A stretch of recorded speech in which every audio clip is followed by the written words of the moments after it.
You ask Tiger to solve. This deals with linear equations with one unknown.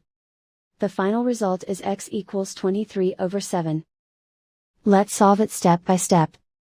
Group all x terms on the left side of the equation. Subtract 2x from both sides. Group like terms. Simplify the arithmetic. Group like terms. Simplify the arithmetic. Group all constants on the right side of the equation. Add 4 to both sides.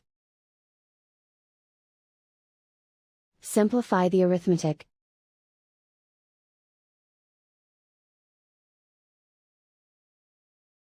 Isolate the x. Divide both sides by 7. Simplify the fraction. And so the final result is x equals 23/7.